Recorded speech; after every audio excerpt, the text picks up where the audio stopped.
All right, welcome to another Stormgate cast. I'm Algorithmore, and this is going to be a cast of another streamer, Dutchy. In fact, this is a match between two streamers. I believe they were both streaming at the same time. We've got Dutchy in the red Infernal, and we've got Barren in the blue Vanguard. And I think Barren is a Vanguard main, and the Dutchy is technically plays all factions, so I guess you could call him a random player. Um, I'm not sure what he would say his main is actually. Although I think Infernal is one of his strongest factions. I'm not 100% sure on that. I'm pretty sure his Infernal is stronger than his Vanguard, but his Celestial may be stronger. And when I say stronger, he's at around I think he averages around 1750, but this game I think was played almost at 1800. So he's definitely a stronger player than I am. Um, and right now he's doing his best to deal with this dog harass, which I think is a standard kind of opening from Barren. I don't watch his stream as much, but Dutchy mentioned that this is a kind of standard opening. He's faced Barren a number of times on the ladder because they are of similar MMR. And looks like this skull is chasing them away. I don't know if they're really running from a skull. I think they just decided they can't really do the damage there. Wanted to go eat a cabbage and, you know, maybe get a little map control, maybe do a little creeping. Meanwhile, Dutchy back home stabilizes his imps a bit, has some gaunts, it looks like, as his main line of defense, which is an interesting choice against dogs because dogs are they do bonus damage versus light, and everything that that Dutchy has put on the field so far is light. So all of them get bonus damage from these dogs, and this dog number is creeping up, and this dog number is now creeping the slime. So um, one of the main benefits of the dogs, yes, you can do some dog aggression, and that's what we saw earlier, but then you can also do some dog creeping, and that is just get some of that creep income, get some map control. So these dogs out here, and I think Dutchy's now saying, all right, I think this is something you have to do as an Infernal, is you cannot sit in your base thinking, oh, they've got me contained, they got dogs on the map. You gotta get out. You probably don't want to stray too far from the map, and you kind of want to have an idea of where the dogs might be. But you, at least on Lost Hope here, you should be creeping your health camp. Um, I think I wouldn't go for the speed camp yet if I was Dutchy, because this is probably where the dogs are. And he's going right there. He's happy to just get right. No. Is he going to fight them? Okay, he's like, come on. Come on, dogs. Chase me back to my base where I'm going to turtle a bit, because I think those dogs would have won that fight. The dogs just need to get a little bit of a surround on those gaunts, and they're going to just melt to the dog's claws if they've got the claws up. Did they got the claws up? This Beryllium Claws increase damage against light units by 16 damage. That's what I was talking about. Wow, that's a lot of damage against the light unit, especially considering how fast they attack. All right, lots of dogs out here. I wish I could do a quick box and figure out how many there are. Hopefully these quality of life improvements that we are likely to get in the next patch will include some for replay viewing, although I know replay viewing is kind of low on the list for any of these things that we're looking for. But as a caster and just as a gamer who wants to watch my replays and see what kind of errors I made, ways I can improve my build, having some good quality of life stuff in the replay will be great. Okay, so this is what I'm talking about, this map control. These dogs have taken a couple different camps. I think what Dutchy just realized is, hey, this camp all the way across the map was just taken. That means the dogs are all the way across the map, so maybe I can take this speed camp back.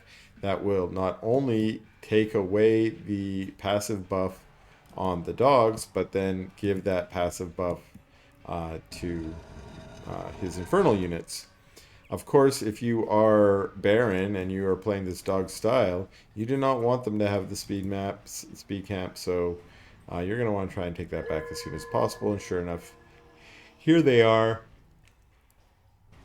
And we see a couple exos coming in and joining them, and that's a pretty standard follow-up to this. There's a handful of ways you can follow up the dogs because you end up with map control.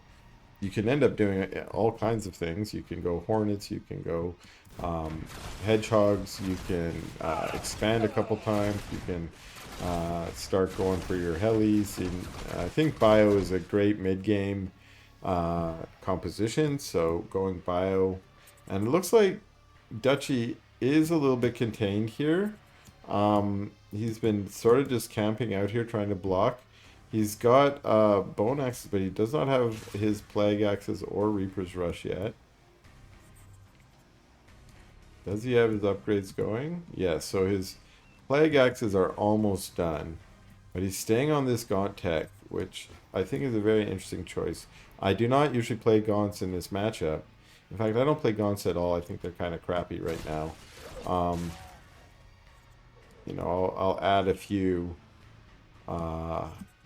into my composition once I can do their research, but I wouldn't build them before Plague Axes or Reaper's Rush.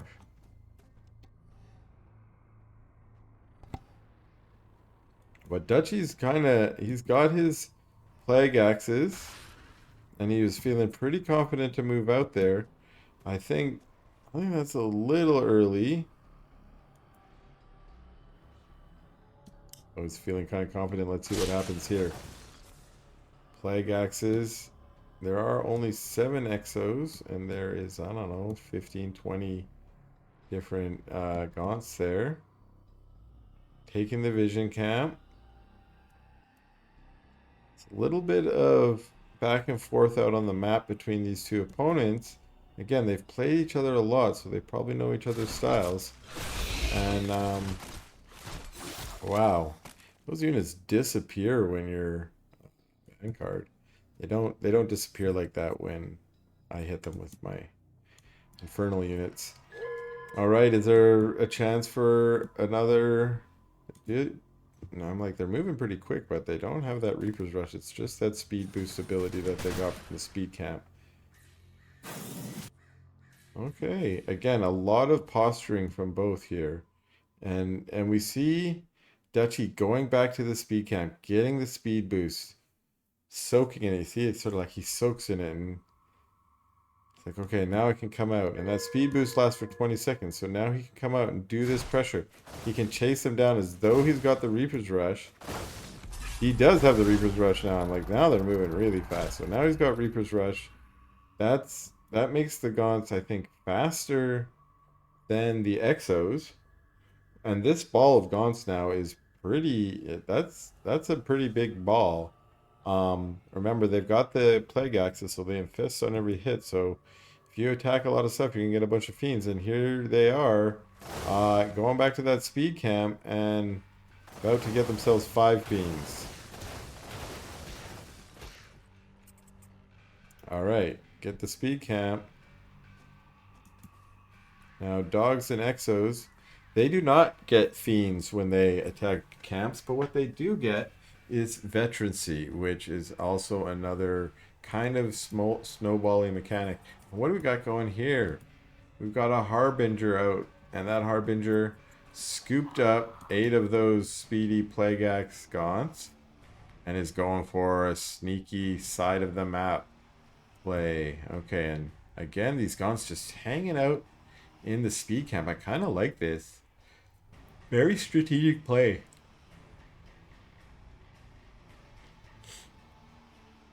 Not moving out too much, trying to take this camp when he can. And again, these dogs, okay. Dogs and Nexus. So this is a pretty, like, both balls are looking like kind of deadly. Oh. Interesting. And we've got the drop play here while they're fighting out here. I think he had them all in one control group there, and that got them a little mess, but he finally got his micro up. Now these guys in the mineral line are making fiends because of their plague axes.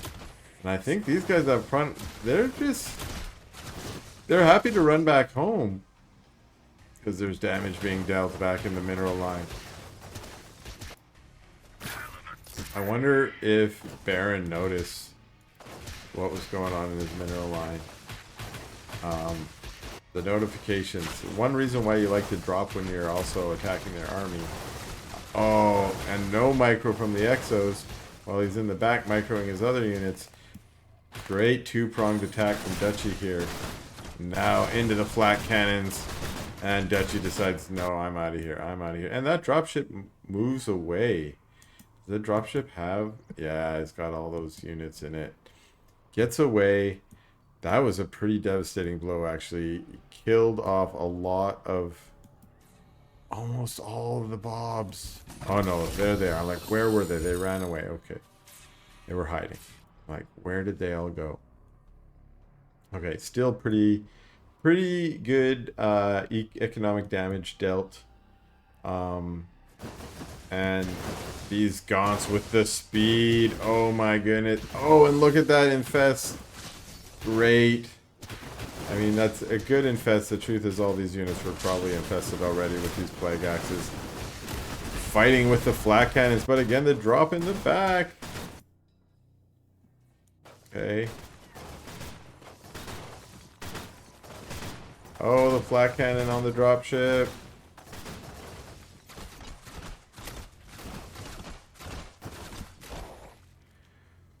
Oh, okay. So the flat cannon in the back, that's one way to handle those drops. That first one did some serious damage, but the second one faced the flat cannon. What do we got here? More drops. You don't got anything in you. You're just flying. That's probably a misrally of some kind.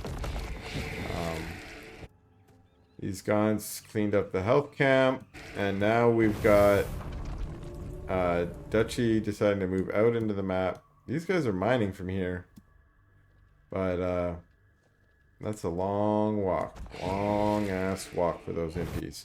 But yeah, taking the center of the map. I like this that he's putting some towers up by this camp that he's been camping at the whole time.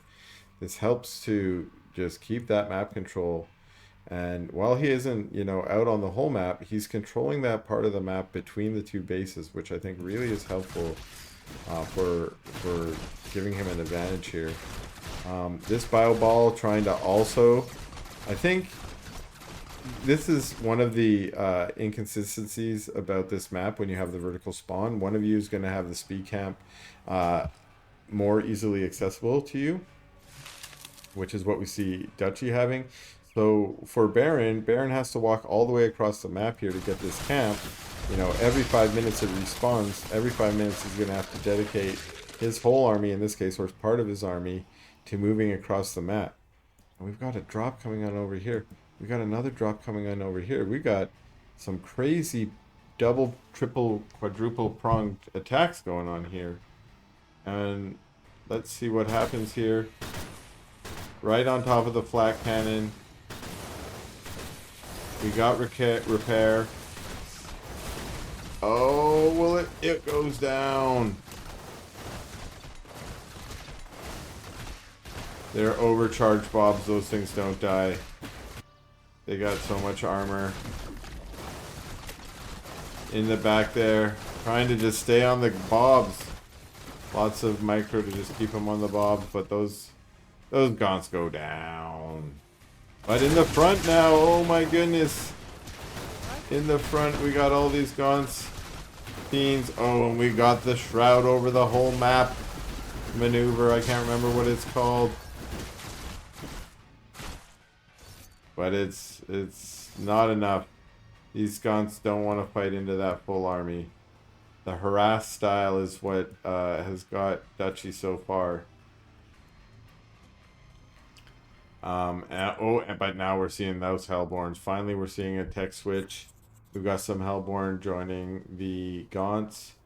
We've got this base up in the center, but we got no impies yet. And these imps still long distance. They're just happy to be like, this mine's just as good as the one right here, or here. or here. And this one could use a couple more imps, but maybe at one point one of them is gonna decide to settle down and put down a shrine and, you know, live that impy life.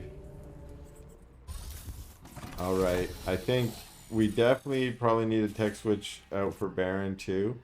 The switch into the bio was good for the mid game, but I think we're starting to enter at the end game now, and we're gonna. Oh, look, there's a drop ship right there. It has nothing in it. Oh, okay. Get this ore camp. We've got our Hellborns here and our Gaunts. Are the Hellborns upgraded? Yes, and we've got Brutes. Are the Brutes upgraded? No, our Brutes are just good old-fashioned Brutes. And now this Infernal Army is starting to move out. It looks like it's posturing towards this camp. And yeah, they're gonna take out the Luminite camp here. Meanwhile, oh, I think, does he know they're up there? No. He turns around and sees that, oh, he saw that army and was like, oh no, I need to get out. And that, we have upgraded Hellborns. There are 6 upgraded Hellborns. That is a big threat for this bio army. Alright, Dutchy wants to take a little more income. Again, there's a good rule in RTS: when you're ahead, try and get more ahead. So, you know, if you win a big battle, that doesn't mean not necessarily push into their base. Go back, build a bigger army, put down your third, whatever you need to do. In this case, look at this fleet of shroud stones out here. If Barren was thinking of pushing across the map, you know, there's really nowhere for him to go. We're starting to get defenses up on this fourth where you can push in the back. Oh, I like this idea of the shroud stones here, but Barren comes up quickly enough, and now we have an Atlas in the back. That Atlas is going to do his own area of effect damage. Oh, everybody's on fire. Okay, we've got a flank, except the Hellborns are move commanded, it looked like. We've got those Magmadons did some good stomps on the way through, but now we've got a bio army that is completely surrounded. They were able to focus fire down those Hellborns. Let's call those Hellborns bait, okay? Because those Hellborns baited the whole bio army in to get scooped up and chomped down. And now, oh, we got another Atlas and some sword boys running away. I think this game's probably getting close to the end. This army here is really small compared to what Dutchy has on the field. 50 more army supply. I think Dutchy's just saying here, look, before I try and push into some heavily fortified place, let's see if I can find some fourth base, hidden base, fifth base, whatever it might be. And if there is none, I'm gonna finish this game off. Thought there were some Hellborn still. There's some more Hellborn. Okay. Remember, he lost all his Hellborn in that attack. He's going across the map, trying to get this Luminite, I guess. Again, if you're ahead, get more ahead. Here's some free money. Take the free money. Free camp. Take the free camp. Okay. Scouting, scouting. Look at these ones. Well, okay. I might have scouted a little further. Ah, okay, we found where the army is. I like that Barren's being kind of aggressive on the map, being like, I can get some income too. But I think this army from Dutchy is, again, again, it's about 50 supply higher than Barren's, and that's usually a good sign to move on out. Now these fiends are like, we're going to everywhere on the map, including the ones that I'm claiming as my own base. So they want to make sure, if you're playing Celestial, that's definitely important. They can be everywhere on the map. For a Vanguard to take the diagonal positions, I think that would be strange in this case, especially when These lower left ones are really out of the way and great hidden bases. Well, we got atlases. Those atlases are a good defense. And like I said earlier, he didn't have much, but now he's done a tech switch into atlas. He's got 5 atlases. And the Hellborn, we got 4 Hellborn. Those are sort of the counters to each other. And oh, okay. Moving out on the map. Oh no, no. Not a great way to take this engagement.